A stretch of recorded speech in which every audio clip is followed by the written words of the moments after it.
मागे PR पाटील अधीक्षक असताना त्यांनी ना ग्राम समिती नेमली होती, ती काय आता ऍक्टिव्ह दिसत नाही आणि पोलिसांना पोहोचायला पण त्याचा वेळ लागतो मॅडम. तोपर्यंत लूटमार होऊन जाते चरमला.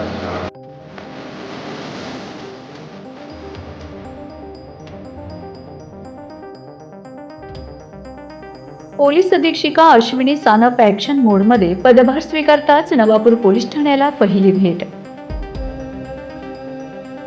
नंदुरबार जिल्ह्याचा पोलीस अधीक्षक म्हणून पदभार स्वीकारल्यानंतर अश्विनी सानप यांनी तात्काळ कामाचा धडाका सुरू केला आहे.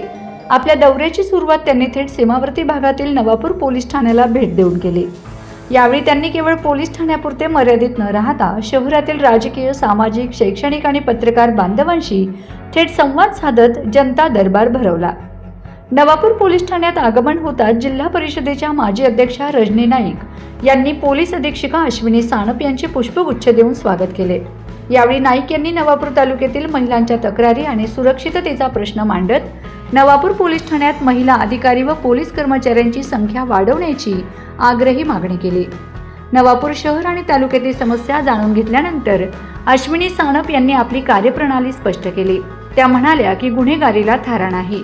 समाजातील गुन्हेगारी प्रवृत्तीला ठेचून काढण्यासाठी पोलीस दल सज्ज असून ठोस उपाययोजना केल्या जातील. वाढत्या व्यसनाधीनतेवर चिंता व्यक्त करत शाळा आणि महाविद्यालयांमध्ये तरुणांचे समुपदेशन करण्यासाठी विशेष मोहीम राबवली जाईल. जिल्ह्याला महिला पोलीस अधिकारी लाभल्याने शाळा महाविद्यालयीन मुलींच्या सुरक्षिततेबाबत त्यांनी विशेष चर्चा केली आणि त्यांना सुरक्षित वातावरण देण्याचे आश्वासन दिले. लोहमार्ग महामार्गावरील अपघातांबाबत पत्रकारांनी वेधले लक्ष. नवापूर तालुक्यातून रेल्वे आणि राष्ट्रीय महामार्ग जात असल्याने अपघातांचे प्रमाण वाढले आहे. कोंडाईबारी व चरणमाळ घाटातील वाढते अपघात या गंभीर प्रश्नाकडे उपस्थित पत्रकारांनी पोलीस अधीक्षकांचे लक्ष वेधले. इथं तीव्र वळण आहे आणि इथं अपघात नेहमी होतात. अपघात तर होतात, तिथं जो माल पडतो ना त्याची लूटमार लगेच होते.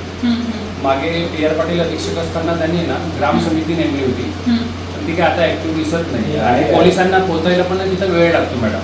तोपर्यंत लूटमार होऊन जाते चरमला घाटामध्ये. आणि दुसरा विषय आहे कोंडाईबारी घाट. 2 ते 3 अपघात होतातच मॅडम तिथं कोंडाईबारी घाटामध्ये. तिथं पण उपाययोजना व्हायला पाहिजे. आणि त्यानंतर नवापूर ते नंदुरबार रस्ता, आता तुम्ही कशा आला मला माहीत नाही, नवापूर ते नंदुरबारचा रस्ता आहे तो आता रुंदीकरण होतोय तिथं. तर तो रस्ताही प्रचंड खराब झाला आहे. त्या संबंधित विभागाला जर तुमच्या मार्फत पुन्हा कलेक्टर मॅडमच्या मार्फत जर कळवलं किरकोळ दुरुस्ती व्हायला पाहिजे मॅडम, जेणेकरून जाऊ शकतो.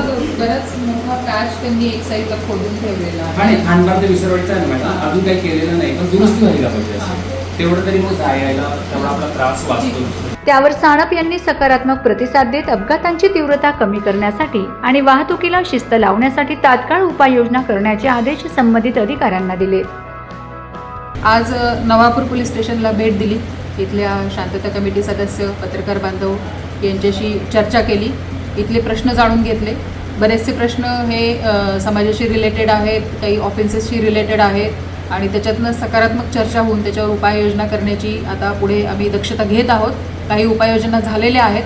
विशेषतः दामिनी पथक आणि महिलांच्या बाबतीमध्ये त्यांनी कॉलेजमधल्या मुलींचं अवेअरनेस क्रिएट करणे किंवा कॉलेजमधल्या मुलींना काउन्सेलिंग करणे या बाबतीमध्ये बरेच विषय मांडले.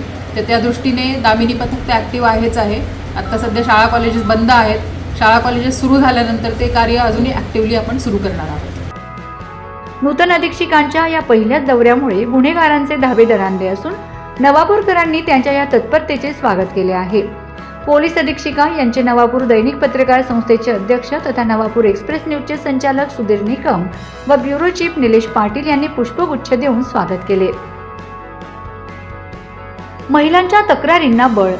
अनेकदा ग्रामीण किंवा निमशहरी भागात महिला पोलीस ठाण्यात जाण्यास कचरतात. जिल्ह्याचे नेतृत्व महिला करत असेल तर पीडित महिलांमध्ये एक प्रकारचा विश्वास निर्माण होतो आणि त्या न घाबरता आपल्या समस्या मांडू शकतात. छेडछाड, कौटुंबिक हिंसाचार किंवा सायबर गुन्हे यांसारख्या महिलांशी संबंधित प्रकरणांमध्ये महिला एसपींच्या मार्गदर्शनाखाली पोलीस दल अधिक संवेदनशीलतेने काम करण्याची शक्यता वाढते. Bureau report, Navapur express news, Navapur.